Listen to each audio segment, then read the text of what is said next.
I'd like it if we can go to Pastors Ramil and Tess Napila, who are joining us live from the Philippines.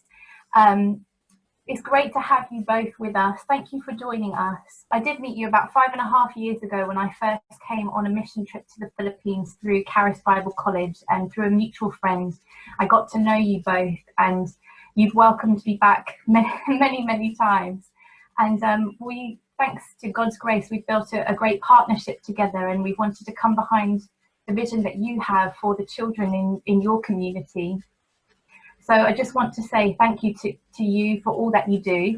But I wondered if you could share with us a little bit about the work that you do in partnership with the Purin Trust. I'll hand over to you, and you can share about what it is that you do. Hello. Hi. Hello. Good morning and good evening. Good evening here in the Philippines.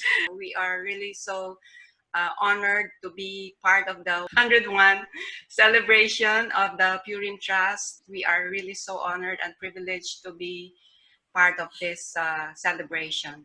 At present, we are your partners from the Philippines, and at present we are overseeing 69 children right here in Cavite and in Olongapo City.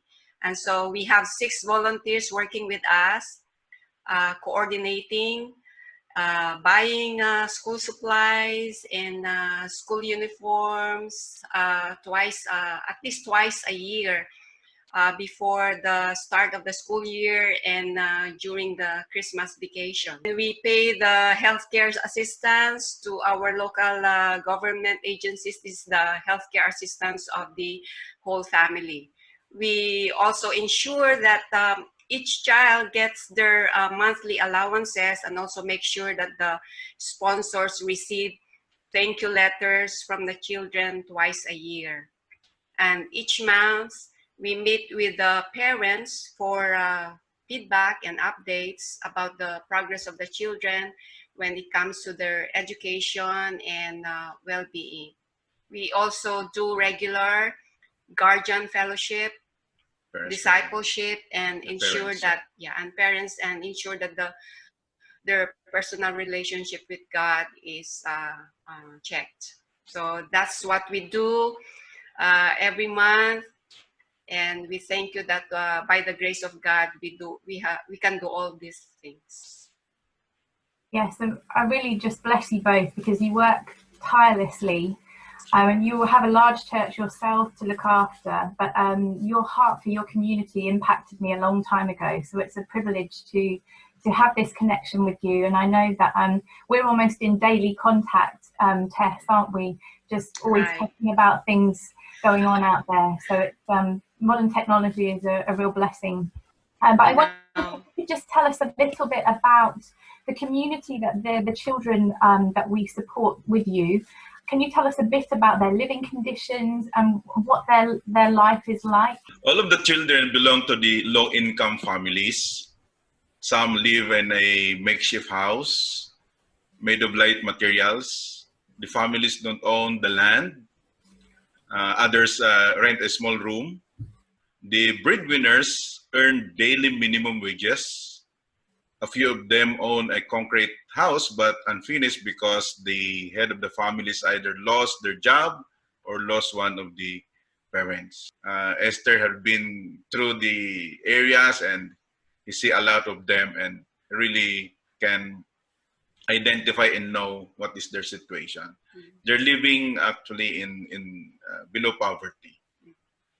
Yes, and it's very touching when you see the conditions that they live in.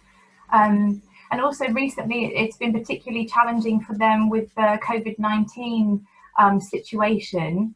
It's proved challenges for the families, but also for you guys to be able to find ways to get the provisions that the children need to them. Can you share a bit about what difficulties you faced recently just getting the supplies to the children?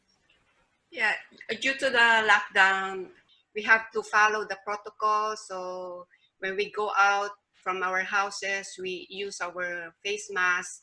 If they would know and check that we are not wearing face masks, we will pay. We're going to pay the government. Or three days community service. Yeah, and we have to follow the social distances. That's why in churches right now we can have religious mass gatherings, but at least 50% of the number of capacity in a sanctuary.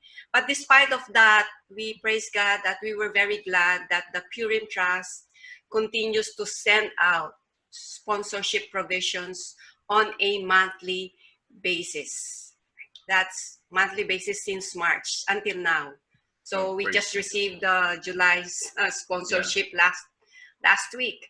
So aside from donations, because of the pandemic for the food supply, that started in April. So we thank the Purim Trust for responding quickly because of this pandemic. Right after knowing our situation, Esther, quickly shared this to the patrons and the donors and sponsors. So we had the money received in April. We know that this pandemic is worldwide, but we praise God for the Purim Trust and of course your assistance. And aside from the regular support, you still extend your help for these children, and we really praise God for them.